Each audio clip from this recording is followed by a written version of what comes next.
The following podcast is an enticing media production. Hello, you guys. Welcome back to another brand new episode of the What the Nell podcast with yours truly, Nell Tice. Before we get into our guest episode today, I just want to simply say thank you. Thank you for being here. And this is the end of season 3 of What the Nell. And we will be starting back up with season 4 in literally like a week or so. So don't get nervous or excited. We are going to take probably like a week here, and the first episode will come out here at the beginning of June for season 4, which I'm super excited for because I have a huge guest lined up for that one. So I just wanted to make mention of that. So this is your season 3 wrap up. My guest, Chris Walker, was a perfect way to end the season. So I just want to say thank you and stay tuned in. Don't forget about us. Make sure you're following us on all the socials. What the Nell podcast on Instagram, on Facebook, and YouTube. So make sure you check us out wherever you listen to your favorite podcasts. If you missed some episodes, next week is a perfect time to catch up. So without further ado, the season 3 wrap up with Chris Walker. Where the Nell have you been? Join us for conversation about life, business, and everything in between. Welcome to What the Nell, where we've got stories to tell. Here's your host, Nell Tice. My gosh, I'm like all beside myself today because my guest is a pretty powerful one. Chris Walker is the founder of Legiit, the world's only B2B growth engine that helps businesses with the right tools and professionals to help grow and achieve their goals. He is a seasoned entrepreneur who has built multiple 7- and 8-figure businesses, including Superstar SEO, Legiit Leads, Snapped.io, and more. Chris, welcome to the podcast. Thanks for having me. Great intro. I hope I can live up to that. Well, considering you wrote most of it, I think you probably do and more. You weren't supposed to tell that part. So I got to know, like, what inspired you to lean so heavily into lead generation? I mean, I guess that's kind of the whole point of a business, right? I work with a lot of businesses, and when they start a business, it's funny. I was just watching an Alex Hormozi video about this, but they think they're in the business of doing the thing that they do, whether they're a roofer or a plumber or a developer or whatever. They think that that's their job, but their real job, I mean, that is their job too, but their real job is to get leads for themselves and to keep their pipeline full and to keep getting sales. And a lot of them don't get that. And I kind of found, I mean, it was kind of on accident, but I still kind of found that was something every business is going to need. And that's who I like to work with, is businesses. And a lot of them don't get that. It's mind boggling to me, but they treat it the same way they did when they were an employee. Like, they go into work and they expect whatever work they need to do to be handed to them, and then they go home. So lead generation is something every business needs. And a lot of businesses either don't want to do it or are bad at it, or both. Yeah, that's really interesting. I don't think about it from that perspective. You know, when we started our business, my first thought was, well, how are we going to get clients? Yeah. Because you need clients to survive. Yeah. I mean, it seems common sense to me too. Like, that's still where I focus most, most of my time. But yeah, I don't know. It just, I feel like when I say this, I'm being rude to employees, but I don't mean it that way. But like, they still think like employees rather than like business owners, or they think like business owners and not entrepreneurs, I guess, is another way to put it. Yeah, that is a good way to put it. I mean, obviously, like, there are two different, mindsets with the entrepreneur versus employee mentality, and there should be. Yeah. Because you're an employee for a reason, you're an entrepreneur for a reason. So there should be different mindsets behind that. But you mentioned building 7- and 8-figure businesses. I mean, obviously, this is a common thing. So what do you think is the common denominator in building those businesses? It's different. I've seen a lot of different scenarios, but knowing your numbers is something a lot of folks are really bad at. Like, I can ask them, and like knowing who their customer is too. Like, I ask a lot of business owners who their ideal customer is, and anybody that's willing to pay me or something like that is a common answer. Yeah. And I feel like I'm making fun of people, and I shouldn't, but like, that's not really an answer. And then knowing your numbers, like how much it costs to get somebody, how long somebody stays, how much they give you for over the course of their whole life. You can't change things if you can't measure them. But like a common thing you'll hear is I did all mine through referral, so I don't have to pay anything. It's like, that's great. Like those are by far the best leads to get, but you can't rely on that. Like if that goes away, then you have no business anymore. If you have a way of generating business, then you are safer. So I don't know if I answered your question. You did. Okay. It's there are always common denominators in success for people, and yeah, you're absolutely right. I totally agree with you. But I want to shift away a little bit from the building of the business part and get into the actual meat of the topic, which is lead generation with AI. And, this being such a hot topic, controversial, be it, whatever industry you're in or however your thought process is with AI. But, there's a real differential between business owners that accept it and use it and those that don't and refuse. So let's talk about that. Can you describe a moment or when you decided like, wow, okay, AI can actually change the game for lead generation? Yeah. I mean, there's a lot of different approaches to it. Most people, when you say lead generation with AI, they think about creating like a bot or a caller or something like that. And there's nothing wrong with those. I mean, personally, I hate being on the other side of them, but those are good. What's worked well for us is the AI coding tools, where we've built a lot of apps that we just run traffic to and collect leads that way. Sure. And that's worked really well for us. But I guess, I don't know. I think there's a lot of different things people could be doing. They definitely don't need to be afraid of it. Again, I'm sorry, I forgot what the exact question was. That's okay. What was the moment when you realized, oh, AI can actually help do this? Yeah. So I don't know if there was a specific moment, because at first I thought it was just going to be like the flavor of the week. Like when ChatGPT came out in October 2022, I thought it was just going to be the flavor of the week, but then it stayed, and I was like, there's some tools here, opportunity here. And I think for me, it's because I don't know if it's a specific moment, but with leads, you have to be able to respond promptly. If you wait 5 minutes, it's not going to be enough. So I think finding ways to reply to people quickly and start helping them quickly was kind of when I started. I don't know when the specific moment was, but that was the time that occurred to me that there was something there. Mm-hmm. Did you always have that perspective about AI in general? Like when ChatGPT came out and you're like, oh yeah, this is probably just passing. Was that always your perspective, or when did that change? No, I had to warm to it. Mm-hmm. Like before ChatGPT, there was in the SEO industry, which is a lot of where my experience is, there was a tool, and I think it still exists, but it was called, at one point it was called Jarvis, and then Disney sued them, so they changed it to Jasper. And it was just like a content generation tool. And when ChatGPT came out, to me, it just looked like a free version of that.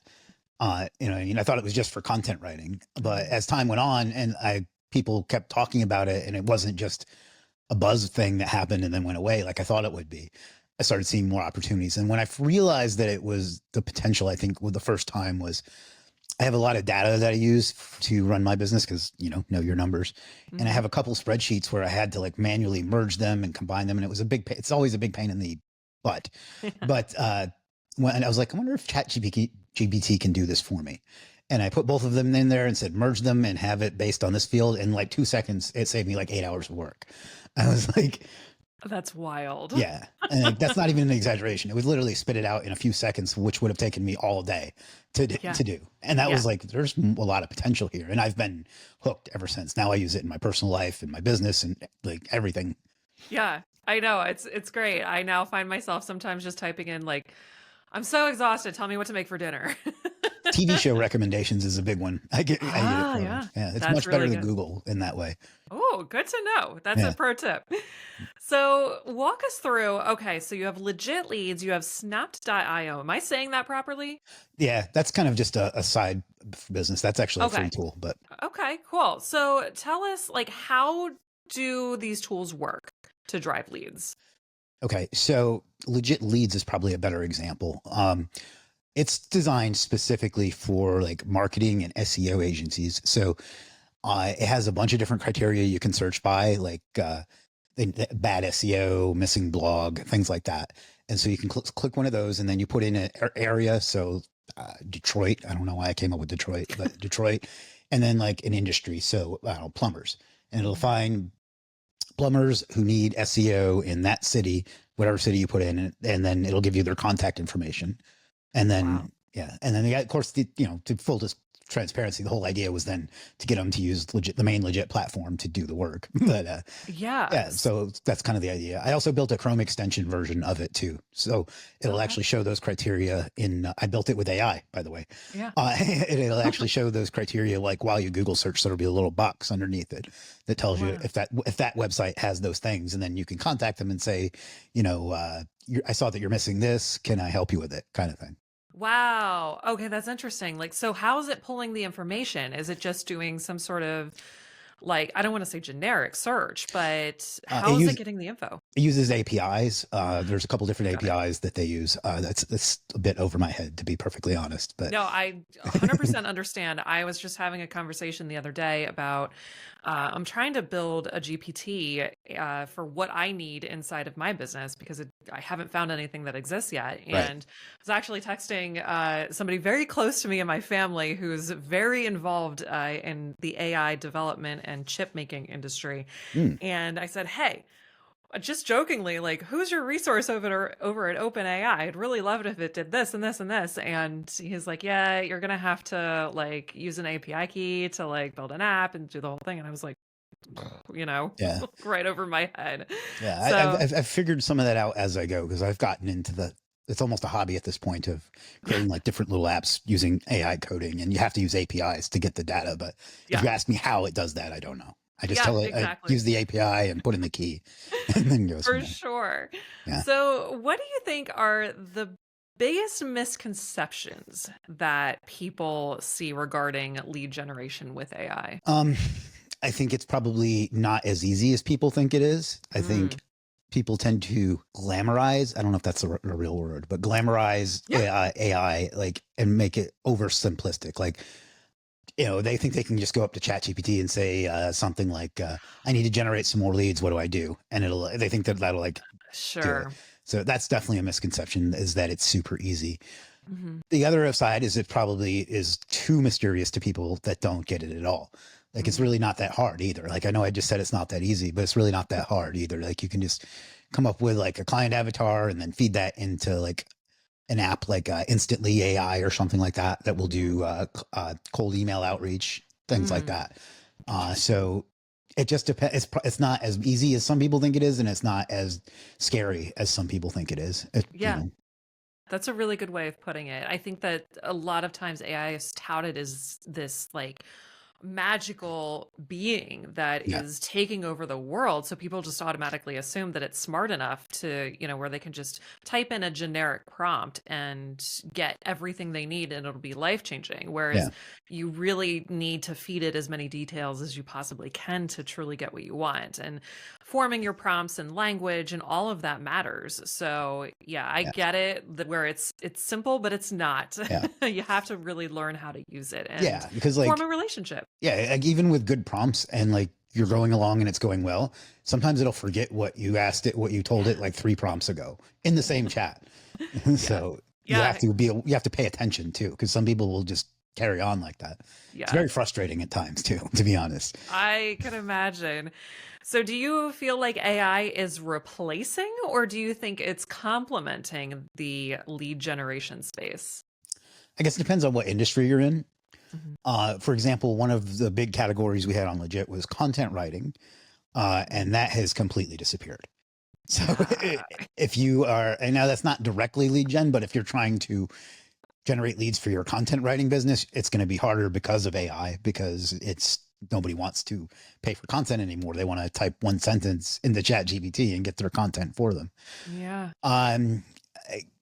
I don't know. It depends. I guess it just really depends on the industry, because there are definitely industries where it's probably made it easier. You know what I mean? Because if you do like a lot of cold outreach, it can make it a lot smarter for you. But if you're in an industry where AI is going to replace the skill, then the lead generation for that industry is going to get harder.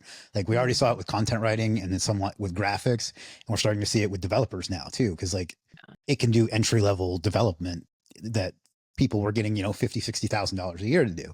Yeah. Yeah. If not more. It's absolutely crazy. And I can tell you, just being in the video space, at first it was a little like, like Synthesia and, the avatars that are like, you can be there and your voice can be there and it's not actually you. It's just absolutely wild. But as an owner of a company that is in that industry, you have to learn how to work with it. Yep. And, yes, sure, you might have to change your sales process and your lead generation process and how you go about getting people in the door. But if you work with it, then you have the ability to accommodate more. Right. And then, change all those processes and work with that. So that's pretty cool. Yeah, I always say that you don't want to end up being the 2020s version of a VCR repairman. You know what I mean? Because who's like stuck to an old technology too long because that's what he made his money on. Yeah. Well, I mean, honestly, I feel like in this day and age, if you can't embrace technology, you may as well just kiss business goodbye. Yeah. I mean, in any industry, whether it's automation for CRM or because there are certain elements to a business that I believe most industries need, and lead generation is definitely one of them. Yeah. So if you can't get on board with that technology, well, okay, it's been nice. It's been great.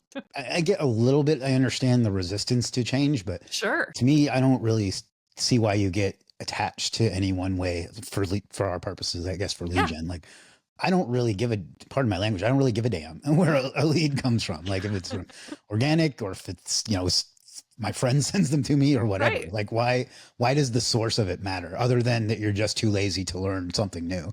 I 100% agree. And it's not like networking and in-person events and summits and conferences and masterminds, and it's not like that's all going away. Right. This is here. It's another possibility. It's another opportunity. Yeah. Why not just use it? So that's good. I'm happy to hear you say that. So, but kind of speaking on that navigating change part and people being a little resistant to this, how do you balance automation and authenticity, especially in industries where they're very people forward? I'm just thinking off the top of my head, like a recruitment industry or something like that. How do you balance the two with AI? I think that I don't know that industry, but just from what I perceive of it, I don't see where AI would play much of a role at all, other than maybe filtering out bad candidates. I think that you have to use your brain on when it's the right time to use a person. For example, almost any website you go to now and you do like a support chat, it's an AI bot rather than a human. And that drives me crazy because like, they're just not as effective. At least maybe they will be. I don't see how they ever could be.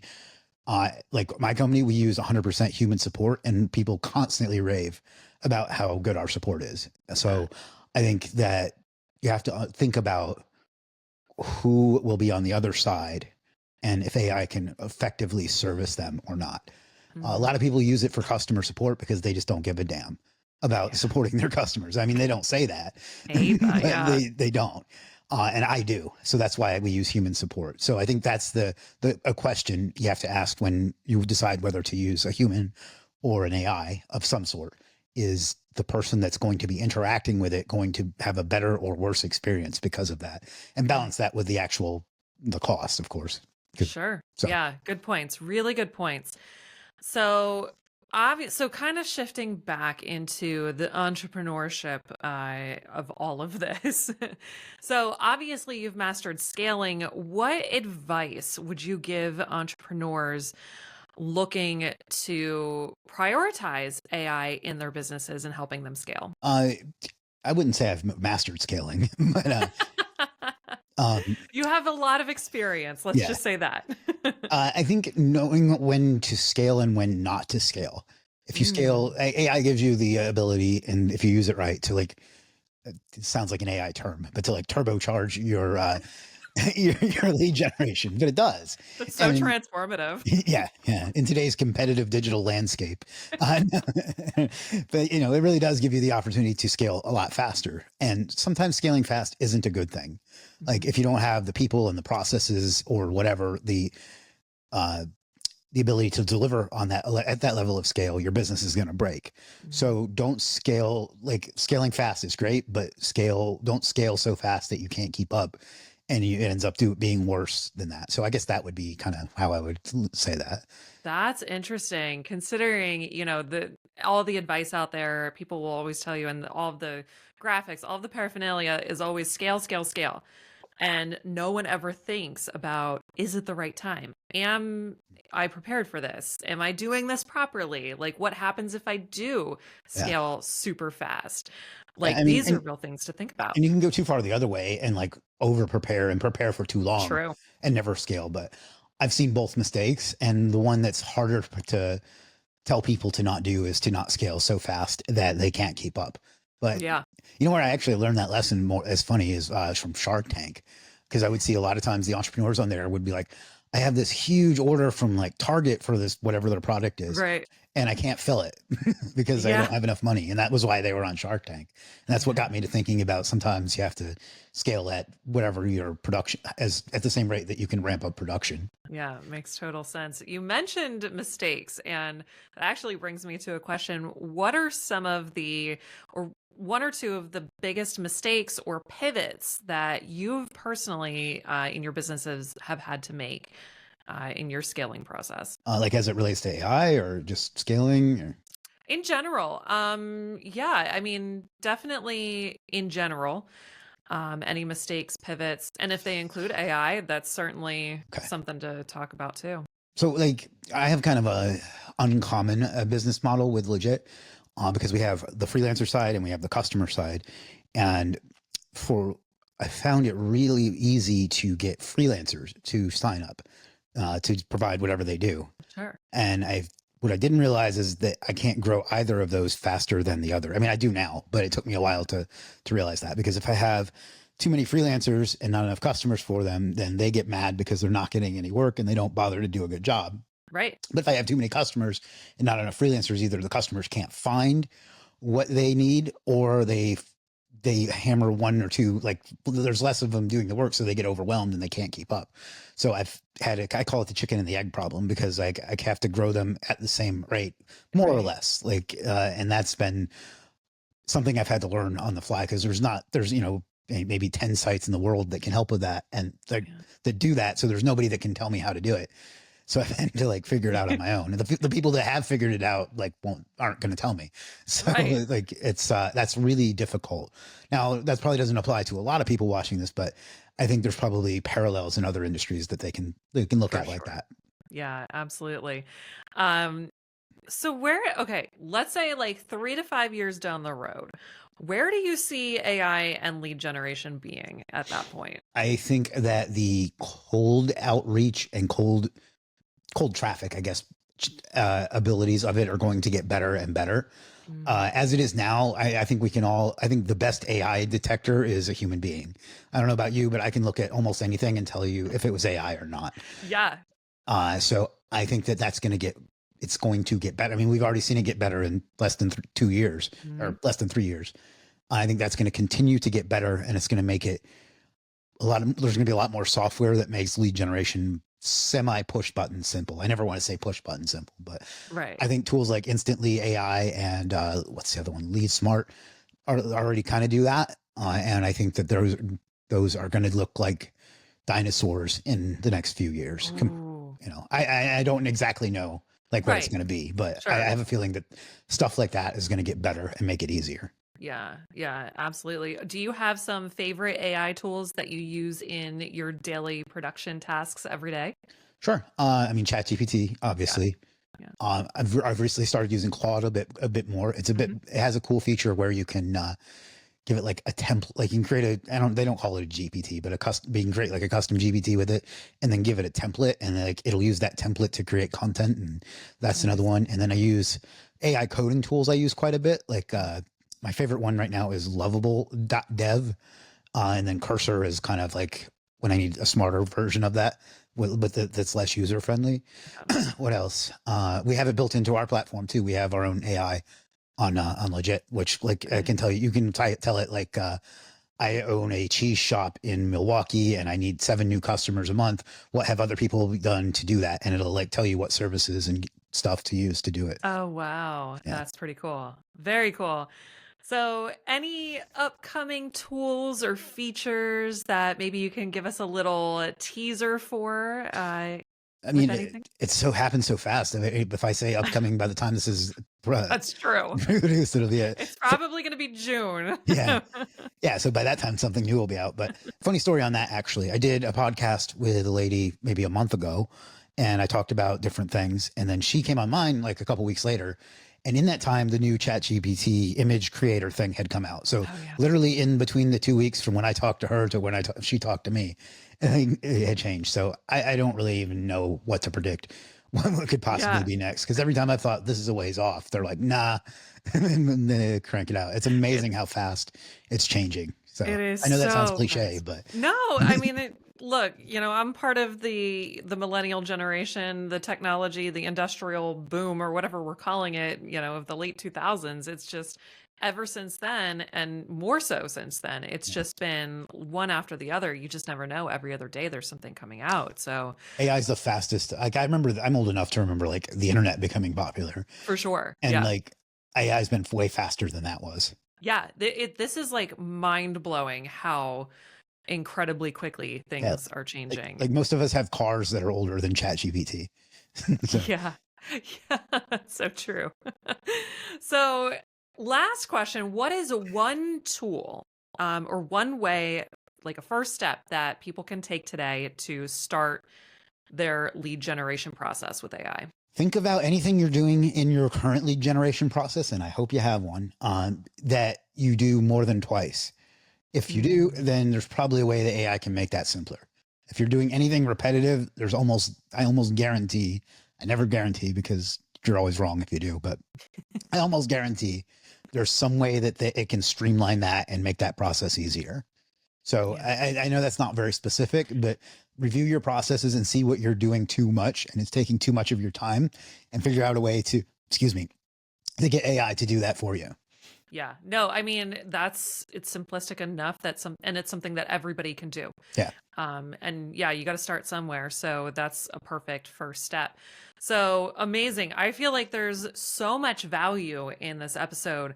But Chris, tell people where they can go, the sites, and how they can connect with you as well.